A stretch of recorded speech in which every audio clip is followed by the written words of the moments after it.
Hey guys, Chef Anita here. I just wanted to give you an update on what I'm doing for Dwayne's birthday celebration dinner. Now, he requested that I make a Cubano sandwich, my Cubano sandwich.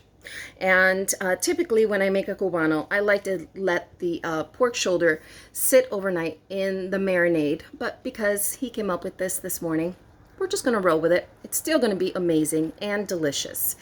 So, because he did come up with it this morning, I readjusted my marinade a little bit so that all those flavors just kind of get in there and start making that meat taste really, really amazing. So let me just show you what I've got going on here.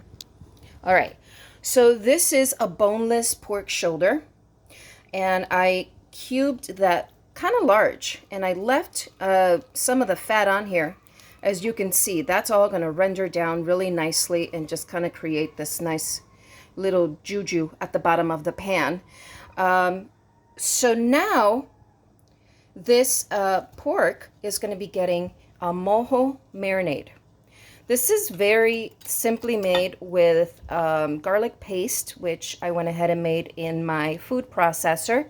I've got oregano in there, a little bit of salt, white pepper, coriander, and a couple of other dry ingredients that I'm going to keep to myself because they are my secret weapon. Sorry, guys. But without it, it's still a beautiful marinade. So do not even fret about that.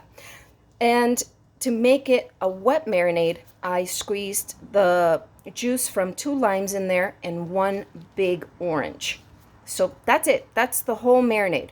That's going to get poured on top of here. And I'm going to make sure and incorporate that really, really nice and good. And then salt it a little bit more. And then it's going to go into my roasting pan.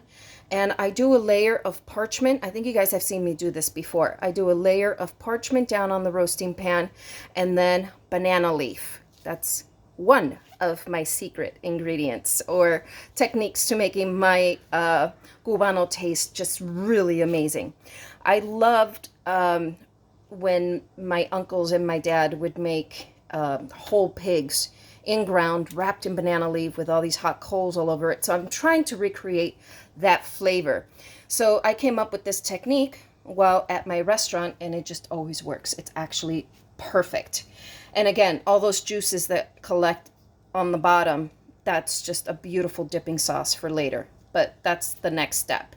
So once I pour this on here, I'm going to go on ahead and layer it in my roasting pan, put it into a 400-degree oven for about 2 hours to 2.5 hours, depending. It all depends on the pork. One can come up a lot quicker than the other one, so make sure and check it after an hour and a half and then readjust your temperature if you need to. You don't want all of the juices to render down and make your pork dry, so just keep an eye on it. Low and slow is the way to go with pork, in my opinion. And since it is boneless, I do run a bigger risk of having it get dry on me. So that's why I leave a lot of the fat on. I try to take off as much as possible, but then I do leave some of it on.